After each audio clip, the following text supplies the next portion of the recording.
Well, we talked before the game about how you guys have been more competitive recently. Where did you feel like you saw maybe some slippage tonight? To be honest, just the level of physicality from the beginning wasn't what we look at as what we are. Period. Like we talked about it after the game. It's like, listen, this is the first time in a second that the product that you guys that we were putting out there just wasn't there. I mean, that obviously starts with me always. So making sure, a little bit of prosperity, and we came in and we weren't grabbing, holding, controlling. The level of physicality wasn't to the level that we draw a line in the sand and say this is what it's going to be. Yeah. Obviously, Bron and Luka, phenomenal players that are able to pick things apart. What were you seeing? You mentioned your shell defense before the game and that help side, and how they were dissecting that. I mean, there's only a few players in the league that can make a cross-court pass on time, on target, on a rope, and both of them are on the same team. Coming out in black and Luka and getting the ball out of his hands in the beginning, I thought that we pressed up a few times when the ball got in the pocket too high as opposed to letting that big come to you, and all of a sudden they were making plays. But just our level of and our sense of urgency, the ability to have multiple efforts, it wasn't at the level that it's been at, period. So regardless of Luka, regardless of LeBron, all those different things, because on tape, we see teams play against them doing very similar things, not exactly the way we do it, but it's better than what we put out there on the court tonight. And we just have to make sure that we bounce back versus the Clippers with a high level of energy, effort, and intensity, physicality, all those things. Just has to be at a higher level for 48 minutes. I know you're talking a lot about the defense, and that obviously being the emphasis, but Max on the offensive side, 16, I believe 10 boards, shot 80%. What has his development been like from your perspective on the offensive side? Some young players, maybe 4 shots here and there, but he's been pretty efficient and been putting up some numbers. One thing that I like about Max is his poise. Like he catches the ball in the pocket, and I thought early he wasn't exactly sure. He's playing with Hall of Famers and DeMar and Russ and different things, and I think he was a little like, what do I do with it? And all of a sudden he found this little push shot. He's aggressive. When he's open and he has time, he shoots the three-pointer, which I'm totally okay with. But then I think you're starting to see him pump fake, put it on the floor. He did it tonight, gets inside and shoots a nice little floater.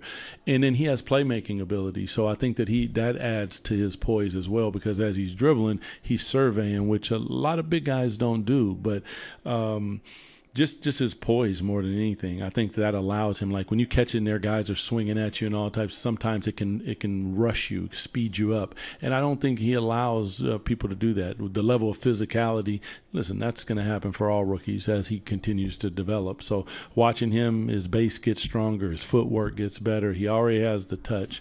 A lot to be excited about with Max. Doug, you talked about seeing LeBron and Luka do things that only they can do.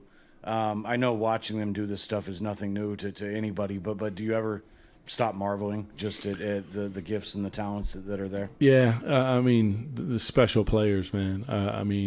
First of all, their size to be able to see over a lot of defenses. Then they've experienced so many different things throughout their paths that, whether it's doubles from the top, doubles from the baseline, doubles as you come across half court, unders, overs, solos where you just run out of the corner and hit them, that they're dissecting the game at a really, really high level. That's why the level of physicality with them has to be there to where, because if Luka or LeBron are handling the ball and they're surveying the situation, that puts you at a disadvantage. But if Luka and LeBron are handling the ball and they're dealing with the defender first and then surveying the situation, it helps you out. That's not going to stop them, but it's another layer to your defense that you have to have. So they have to feel you, make them feel us immediately, pick up points super high, and then the back end has to pull over, and then you make them make the most difficult pass, which is usually that far one to the corner. You got to have high hands, and if they make that pass, we close out, and if they make those shots, you shake their hand and tell them good game. How much do you feel like your guys' turnovers tonight contributed to those defensive struggles? Yeah, I mean, a lot of our defense actually is bad offense sometimes, whether we're shooting bad shots, whether we're turning the ball over, live ball turnovers, they're getting downhill, and all of a sudden they're getting out in the open court. So that definitely helps. I think most times when you see something like this, you look at the turnovers and you go, 19 turnovers, 23 points. In my opinion, that's a lot of the game right there, because if we shoot good shots, if we take care of the basketball, even in the open court, 2-on-1s, 3-on-2s, we can't allow those opportunities to get away. Like, sometimes guys gonna make a play, totally understand, but most times you drive that ball till they stop you. Once they stop you, you drop it to your teammate. Just simple, fundamental basketball. And we had been doing it, and we no panic. We just got to come back and make sure good shoot around, come into the Clipper game with a good game plan, and make sure that the effort of intensity and competitiveness is our standard of Kings basketball. And that was it, spotty and unacceptable. And like I said, that always starts here. How much of that lack of physicality you're talking about is what you saw in that second quarter? Was that a message at halftime, and you see those, I guess, maybe didn't play out with those quick timeouts in the third quarter? Yeah. You always want to be the coach that's watching a coach call a timeout at the beginning of the third. We talked about it, but it just wasn't there for whatever reason. And that's number one. Before you get into the X's and O's, before you get into what plays to run, before you get into what coverages to play on the defensive end, there has to be a level of physicality that makes your opposition uncomfortable.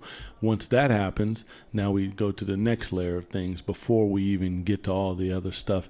And the game plan was the game plan, but you throw the game plan out the window until you get the level of competitiveness that you're looking for. Defensively, it seems like we're seeing them in a lot of different coverages. Yeah. How much do you feel like, how much is that you get in a feeling process for what's the most optimal thing, and how have you seen him respond to that? In that's a tough one with him and Dylan. I feel, because you got to experiment. You do it in practice, but practice is one thing. In the game, like, can we read, which is switching 1 through 5? Which would put him in a position where we want to see if he can move his feet. Can he stay in front and just like keep the ball in front of you? If the guy shoots a 3, make sure that you contest it without fouling, and then we rebound the basketball. He showed the ability to do that.